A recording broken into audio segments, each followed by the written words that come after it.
In this Circuits of the Past video, we'll show you the site of the lost Autodromo di Modena, a former racetrack in Italy, which was a combination of a circuit and an airfield. Today, it's just a park with some reminders to the past and statues of former racing drivers. Whilst we start our lap, I'll tell you a little bit more about the history of the track, but first of all, let's introduce our cameraman extraordinaire. This video has not been made by Circuits of the Past founder Hermann Lischmeyer, but by Yuri Bruschi. Yuri is an Italian friend of Circuits of the Past. He has his own YouTube channel too, with classic Italian motorsport videos on. Yuri also showed Hermann around when exploring the old Monza banking in 2017. If you've seen those videos, you'll probably remember him from this. Sto facendo mezza pedalata perché sennò col pedale di sinistra tocco nel cemento. Ho detto, volo in diretta. Not put off by that challenge, Yuri's back on his bike again for this Circuits of the Past video, where Yuri films the remains of the Autodromo di Modena, also by bicycle. Fingers crossed. The name Aerotodromo is a combination of aerodromo, Italian for airport, and autodromo, which is Italian for racetrack. Okay, I probably butchered that, so let's hear how a native Italian speaker says it. Go on Yuri, put me to shame. Aerotodromo di Modena. Now I want a holiday in Italy. Autodromo di Modena was a 2.4 kilometre or 1.5 mile long racetrack near the Italian city of Modena, which opened in 1950. The circuit was crossed by an airstrip which was used by the local flying club. Until 1961, the track hosted 9 editions of the Modena Grand Prix for Formula 1 and Formula 2 cars. From 1961 up to 1975, the circuit hosted other racing events such as sports cars, Grand Touring, Formula Junior and motorcycle races. The Modena Grand Prix was a race for several types of Formula cars and sports cars, which was held from 1927 right the way up to 1961. The races were first held on a street circuit, and since 1961 on the Autodromo di Modena. Great names in motorsport like Enzo Ferrari, Tazio Nuvolari and Alberto Ascari triumphed during the Modena Grand Prix. The last Modena Grand Prix was a Formula 1 race held in 1961 on September the 3rd and was run by Sir Stirling Moss in a Lotus. In the 1960s and 70s, the track was also used by Ferrari and Maserati as a test track. It was also used by a nearby military camp for driver training. Meanwhile, it's also kept its original function as an airport for private flights.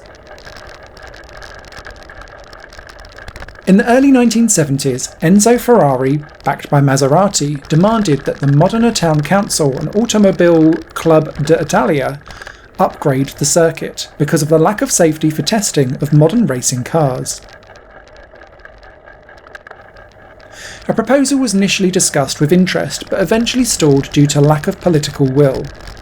Frustrated by the lack of progress with the negotiations, Ferrari then proceeded to buy the land adjacent to his factory and build the Fiorano circuit, which still exists and is used by Ferrari today.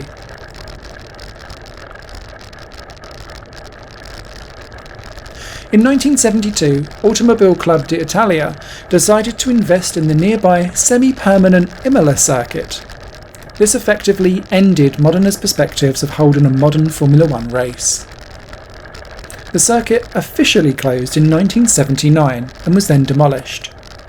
In 1991, the site was redeveloped into a public park to honour Enzo Ferrari.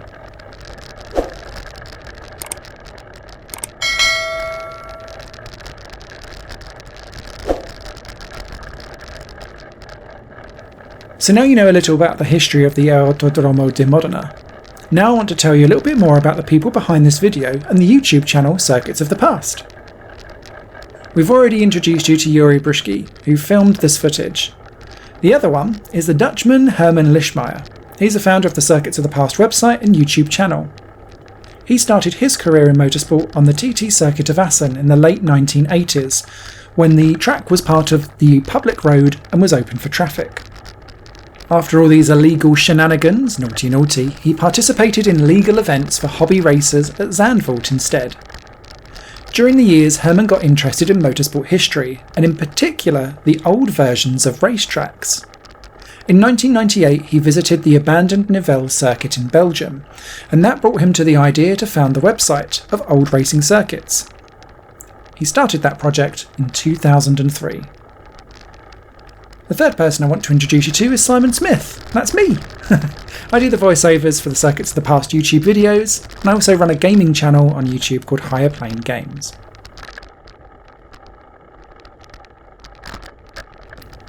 On the Circuit of the Past YouTube channel, you'll find a lot more videos of lost parts of racetracks. You'll also find videos from racetracks that have been totally demolished. The most spectacular ones are the urban exploring videos, where Herman goes off to show you an abandoned racetrack and what's there today. If you want to support the Circuits of the Past project, you can go to our Patreon page at patreon.com/Circuits of the Past. You can also make a single donation or tip on paypal.me/Circuits of the Past. All support is welcome, no matter how big or small, and you help us keep the memories alive of this bygone racing era of circuits from the past. So we're almost at the end of our lap of the Autodromo di Modena. I hope you enjoyed the video, and if you did, then please consider subscribing to this channel and hitting the notification bell so that you don't miss out on other videos from Lost Circuits. You can also visit the website www.circuitsofthepast.com for more details about lost racetracks and old versions of existing ones. On the website, there's also a free ebook that you can download about 7 abandoned racetracks that you can visit legally. For now, thank you so much for watching, and I look forward to seeing you in another video of another bygone circuit from the past, and sometimes from the present too.